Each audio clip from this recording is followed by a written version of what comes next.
अस्सलाम वालेकुम दोस्तों, मां आहियां दोस्त सद्दाम हुसैन। जीअं तव्हांखे ख़बर आहे त यूट्यूब ते हर चीज़ दस्तियाब आहे। सिर्फ़ु तव्हांखे सर्च करण जी ज़रूरत आहे। जेको बि टॉपिक तव्हां पढ़ण या सिखणु चाहियो था, सिर्फ़ु तव्हां यूट्यूब ते सर्च कयो, उन जे मुतालिक़ हज़ारे वीडियोज़ तव्हांजे साम्हूं हूंदियूं। पर उन्हनि मां काफ़ी वीडियोज़ अंग्रेज़ी में हूंदियूं, छो जो असांजे सिंध में अंग्रेज़ी सम्झण वारा काफ़ी घटि शागिर्द आहिनि। ऐं उन खां अलावा बाक़ी वीडियोज़ उर्दू में हूंदियूं, हिंदी में हूंदियूं, पर सिंधी में वरली के कुझु चंद वीडियोज़ अव्हांखे कंहिं टॉपिक ते मिली सघंदियूं। असांजी तरफ़ां हीअ हिकु नंढड़ी कोशिशि आहे त असां सिंधी में अव्हां ताईं जेका मालूमात आहे, जेका यूट्यूब ते अंग्रेज़ी, उर्दू ऐं हिंदी में अवेलेबल आहे, उहा ई मालूमात असां अव्हां ताईं सिंधी में पहुचाए सघूं।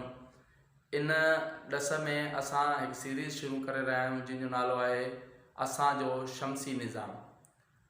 असांजे शमसी निज़ाम में असां 8 प्लैनेट जेके असांजे शमसी निज़ाम में शामिल आहिनि उन्हनि जे बारे में तफ़सीली पढ़ंदासीं ऐं उन ते सिलसिलेवार लेक्चर रिकॉर्ड करे अव्हां ताईं पुॼाईंदासीं, जीअं जेके बि सिंधी शागिर्द आहिनि उन्हनि जी बहितरीन रहनुमाई थी सघे।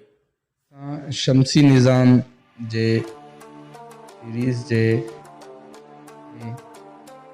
जे बारे में पढ़ंदासीं जंहिंजो नालो अतारद इसमें मरकरी आहे।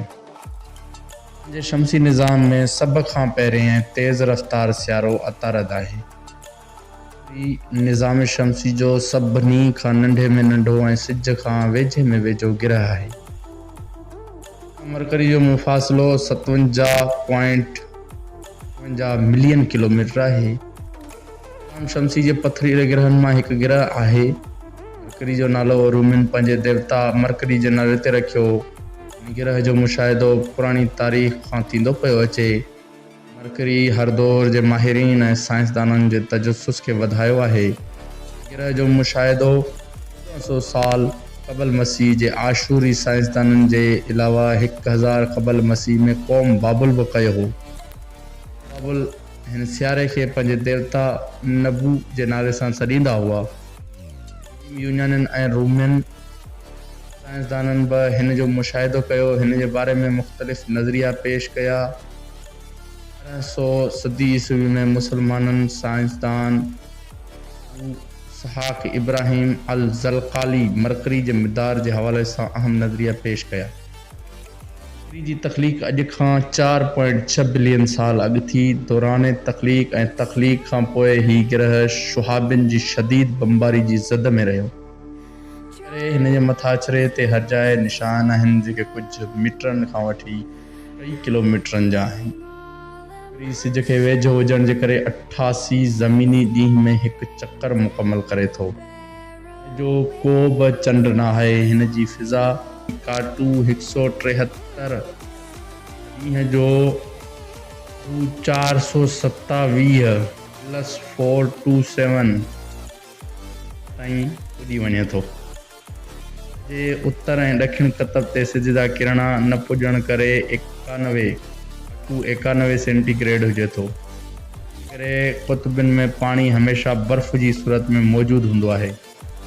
पंहिंजे मिक़दार में तमामु सुस्त घुमंदो आहे, जिन जी मिसाल हिन तरह आहे जो ही सिज जा 2 चक्कर लॻाईंदो आहे त इन दौरान पंहिंजे मिक़दार में सिर्फ़ु ऐं सिर्फ़ु दफ़ा फिरंदो आहे।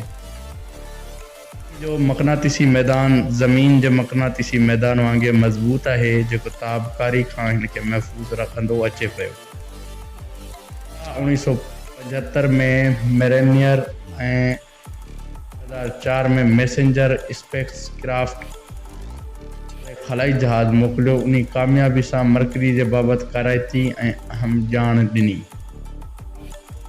इहो असांजे हिसे जो ऐं सीरीज़ जो लेक्चर खां पोइ असां पढ़ंदासीं लेक्चर में